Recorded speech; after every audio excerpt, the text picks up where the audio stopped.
Happening, guys? Today we're going to talk about what plants will work in your vivarium or terrarium.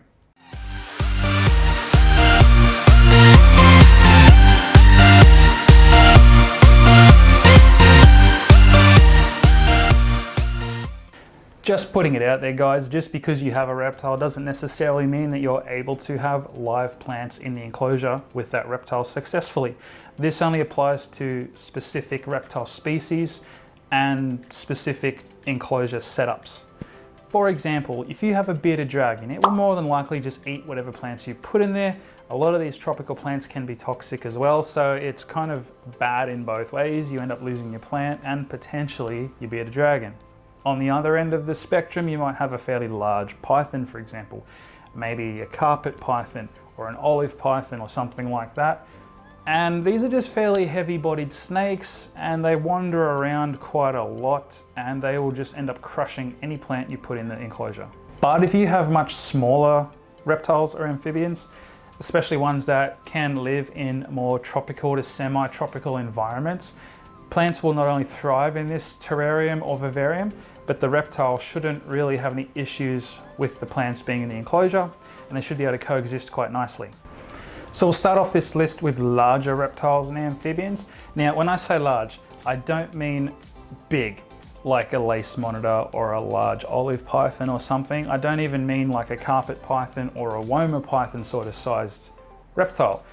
Large being something like maybe a green tree python, or maybe a green tree snake, or any type of boega, like a brown tree snake, for example. Or if you have maybe magnificent green tree frogs or your common white tree frogs, they're quite a large tree frog.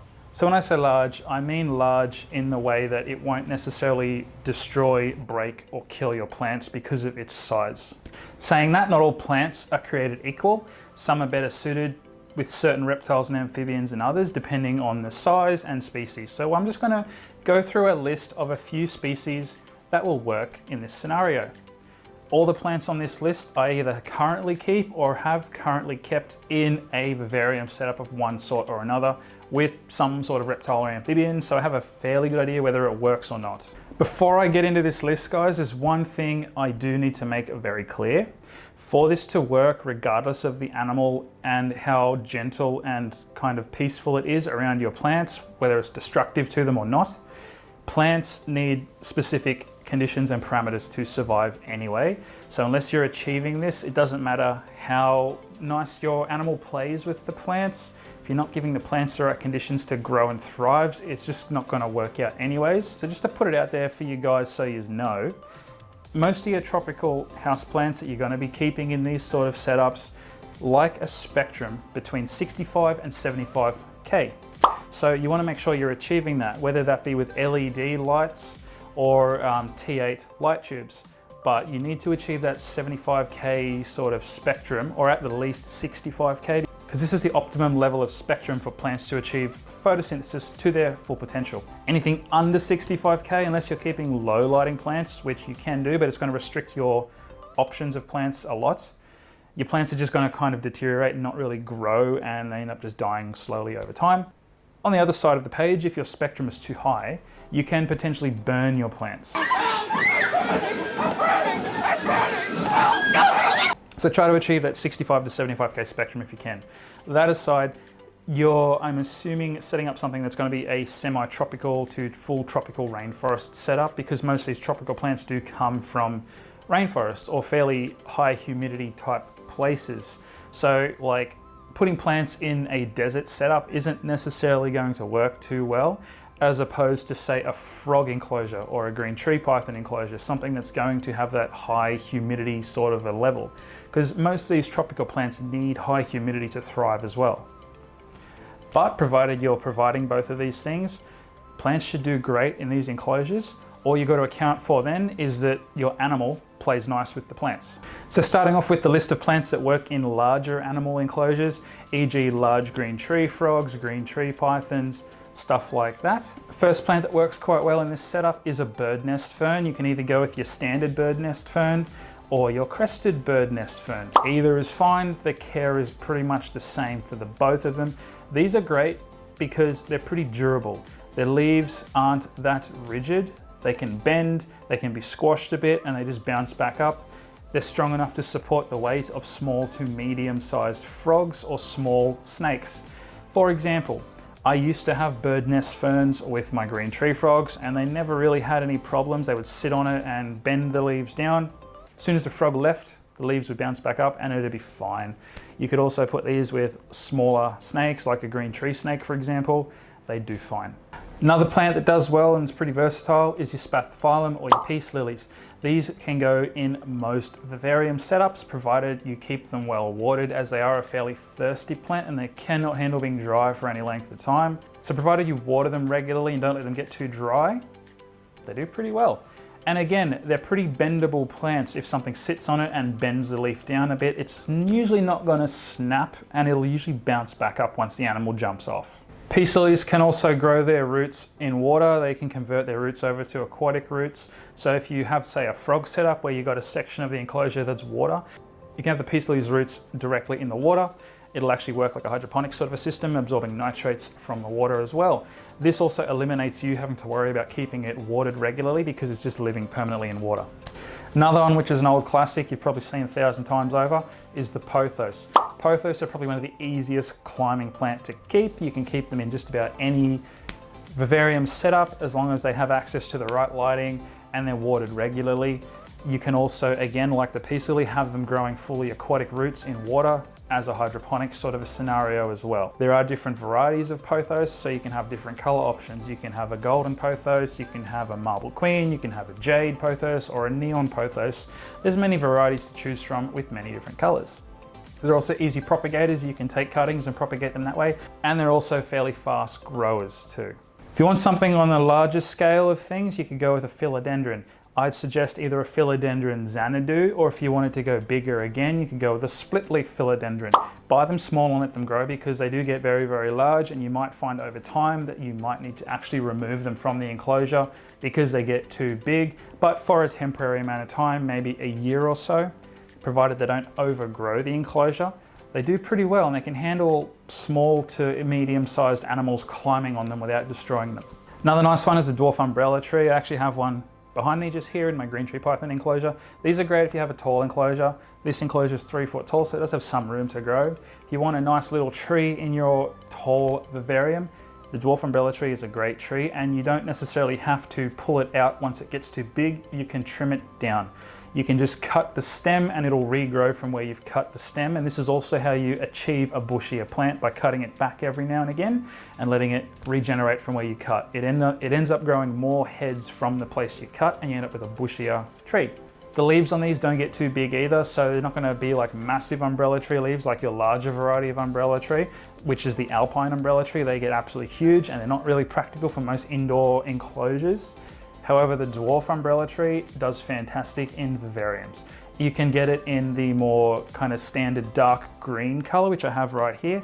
It also comes in a variegated form. Just bear in mind, if you're going to go the variegated form, you need higher lighting, as variegated plants don't have chlorophyll in the white parts of their leaf, so they can't photosynthesize to the same level as a non-variegated form. So you have to up the lighting to compensate that. But that aside, they're a great plant in vivarium. They can also handle small to medium-sized snakes kind of climbing through them and sitting on them. And they're kind of a bit too slender for large, bulky green tree frogs to even bother trying to climb on, so they're not really an issue there.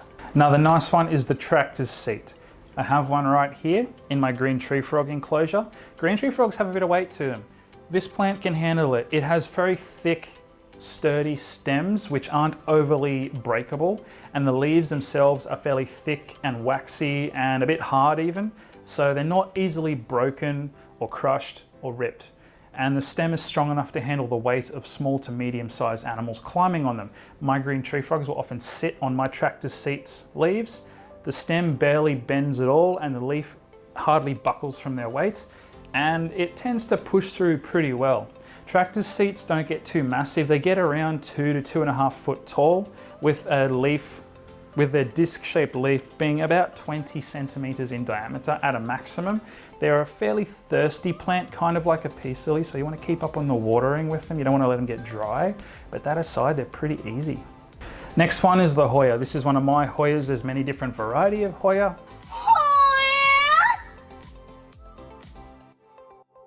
So you can kind of take your pick on what one you prefer depending on how it looks.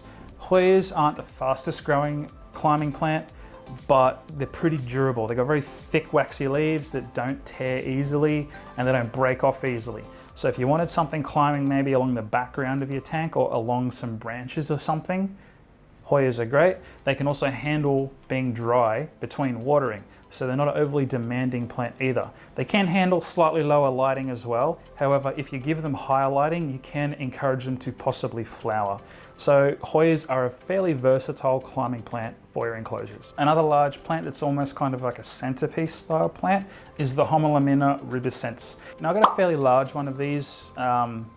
It's in my bedroom at the moment, and it is about 1 meter in diameter and about 1 meter tall. It's like this giant dome of just leaves, just thick leaves. It's a beautiful plant. It's probably my favorite plant that I have.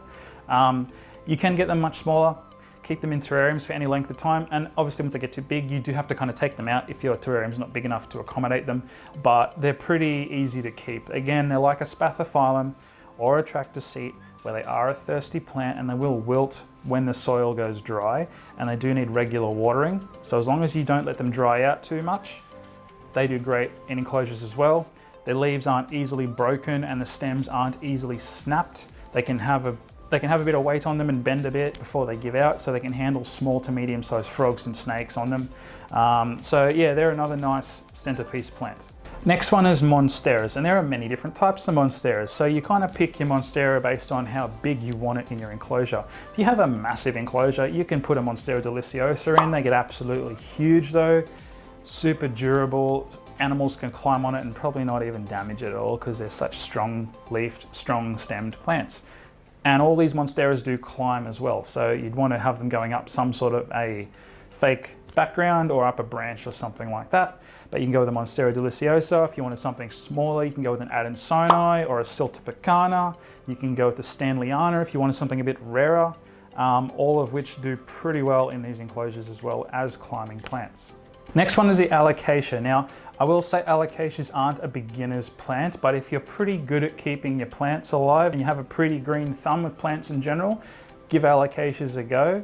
As long as your enclosure has, like I said, the right lighting parameters and high humidity, Alocasias should do okay for you. There's many different varieties. Some honestly are a lot easier than others, so you kind of have to just pick your poison with what Alocasia you think might work for you. But some easy ones are like your Zebrina, your Amazonica, your Regal Shield, your Yucatan Princess. They're all pretty easy to keep, so you can try those out in your enclosures. They usually should do okay, and they can handle small animals climbing on them to medium-sized animals. Provided they're a large Alocasia, they can handle a large frog sitting on them. Another nice climbing plant that's just about as durable as a pothos is the Heartleaf Filad or the Philodendron Brazil. They're very similar to each other. The Brazil just has a bit of variegation on its leaves, where the Heartleaf Philodendron is generally just green. They grow about the same speed as a pothos, just a different shaped leaf, and they're almost as easy. So if you don't want a pothos, go for a Heartleaf Philodendron. They're slightly different. If you wanted something a bit more exotic looking, you can go for an Antherium clarinova. These are a fantastic plant in general. They're pretty easy to keep. They got very thick, waxy, almost succulent-y type leaves, so they're not going to get teared easily. They can handle being dry a little bit between watering because they have very tuberous roots where they store a lot of water. So you actually don't want them to be wet all the time. They can rot.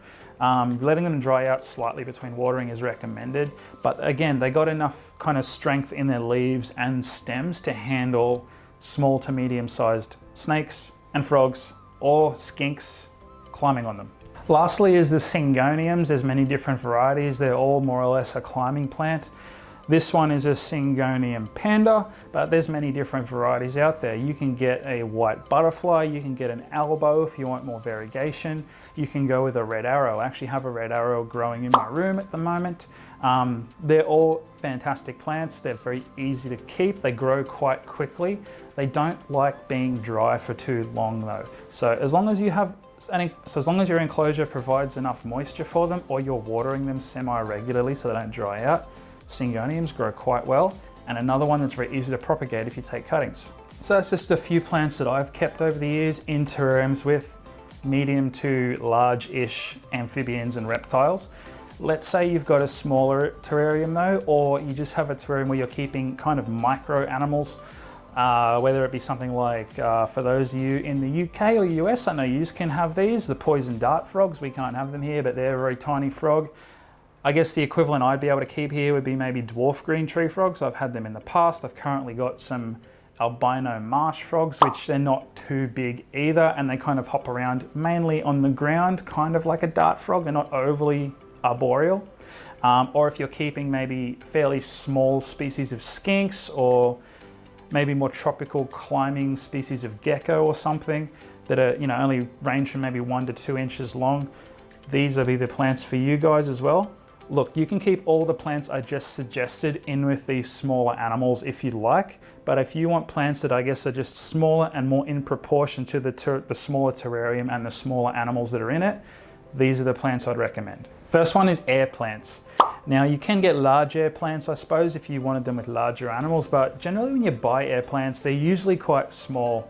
And these are something that you can keep because they're a pretty durable plant. You just kind of tie them onto a piece of wood, usually. They're an aeroid. They naturally will attach themselves to the side of a tree in nature and grow off the side of another plant or tree or log or something. So often you'll get a piece of string, a piece of cotton, maybe some fishing line, and tie them onto whatever sort of branch, rock or tree structure you have in your vivarium, and over time they'll attach themselves to that. With watering air plants, you don't necessarily water them like you would a typical plant. They absorb water via condensation in nature when it rains or just from the high humidity of their environment. So it's good to every now and again give them a little spray down with a misting bottle and just keep them going that way. If you're into ferns, maybe go with a rabbit's foot fern. I've found most ferns in general are quite hard to keep. Ferns just go crispy very easily. They're kind of sensitive, but rabbit's foot ferns are probably one of the more hardy ferns out there. I currently have rabbit's foot fern growing in my albino marsh frog enclosure, and it's been growing in there for a couple of years now. It's doing pretty well. It's not as prone to drying out as quickly as other ferns because rabbit's foot fern has these large rhizomes that the leaves are growing from. And these rhizomes store a lot of excess water. So the plant has its reserves in case things do get temporarily dry. My rabbit's foot fern is in wet sphagnum moss, which is constantly sucking up water via capillary from the water reservoir of the frog enclosure. So it's kind of in a permanently damp spot, so I don't actually have to worry about it. But if you wanted to try a fern out, I would definitely recommend a rabbit's foot fern. Another lovely small plant that comes in a variation of colors and is super easy to keep is Fonia. Now Fonia can come in so many different cultivars. You can get it in green and white, you can get it in like red and purple, you can get it in orange and purple, you can get it in almost full white. You can get it in so many different colors and so many different variegations. It's a pretty easy plant to keep. It grows at a kind of medium to almost slow speed sometimes, but it doesn't get too big. They max out at about 1.5 feet tall. If you trim it regularly, you can keep it shorter and very bushy and compact looking. It's also an easy propagator. You can essentially cut off a stem and stick it straight into some damp soil. It'll grow roots within a couple of weeks. Super easy plant. They stay quite small with small leaves, so in proportion to the small animals you're keeping, they look quite nice. Another nice plant is Peperomia, and you can have many different types. For example, a Peperomia liliane, or a Peperomia obtusifolia, or a watermelon Peperomia. They're all fine. Peperomias do have fairly thick, succulent-y leaves, which are full of a lot of water. This does make their leaves kind of heavy, so it's a lot of stress on the stem holding the leaf up. On top of that, the Peperomia stems are quite rigid and can snap quite easily if too much weight is put on them. So I wouldn't recommend them in with larger animals, but if you're keeping fairly small animals that don't weigh much and aren't even going to climb on them that much, like maybe if you're keeping marsh frogs which don't really climb, or maybe just some fairly small species of skinks that are more terrestrial type of skinks anyways, a Peperomia might be good. And like I was saying, they're full of water, so they actually don't like to be wet too much. You want to let them dry out between watering, so don't put them in a section of the enclosure that's permanently wet.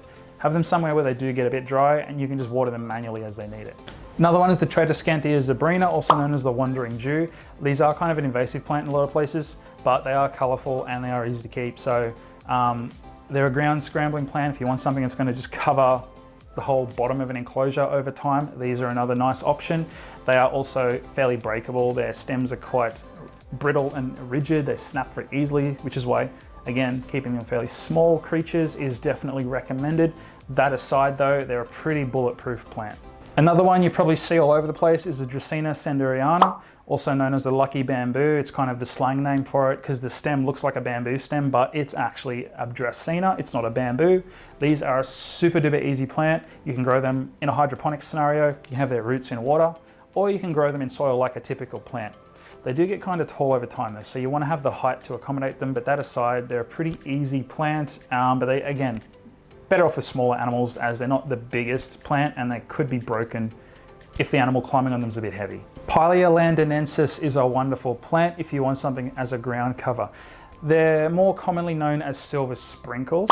Now these do scramble along the ground generally, and they will just cover the whole bottom of your enclosure left alone for too long. So they're a great plant if that's the look you're going for. They can handle being slightly dry between wet periods, and they grow incredibly fast under the right conditions. So they're a fantastic plant, also very easy to propagate. You just, again, take cuttings, stick them straight in the soil, and they'll kind of just take off on their own. Another one very similar to that, if you want a ground covering plant, you can go with the baby tears. Baby tears kind of look a bit like moss at first glance, but they're just got very, very tiny leaves. Now, baby tears are a little harder to keep than your silver sprinkles. They cannot handle being dry. So these do well in high moisture, high humidity type enclosures. So if you had maybe a poison dart frog enclosure, or a dwarf green tree frog enclosure, or a marsh frog enclosure, maybe a salamander enclosure or something, they do really well where the soil is always slightly damp, or you have a misting system going on every day for a short period of time to keep that moisture level up. The baby tears should do fine, but they dry out quite quickly if the soil gets dry. Last nano plant on my list for small animals would be the Needlepoint Ivy. So these are a nice climbing plant if, let's say, pothos is a bit too big for your poison dart frog tank. You know, it just looks a bit out of proportion to the frogs. You can go with Needlepoint Ivy. It's got very small pointed leaves. It grows quite quick, and provided again it doesn't dry out, it does pretty well. Its leaves are also quite flexible and bendable should things climb on them. They're not going to break or snap or anything like that. And it tends to adhere to surfaces quite quickly and quite sturdily. Like once it adheres to a surface, it takes a lot to pull it off that surface. So your frogs aren't necessarily going to pull it down off the surface it's growing on once it's established. Right, well those are my recommendations for vivarium plants. If you've enjoyed this video, leave a like, subscribe if you're not subscribed already, and don't forget to buy me a coffee if you would like to support the channel. You don't have to, but it helps me out a lot. Much appreciated if you do. Until then guys, I'll see you in the next one. Bye bye.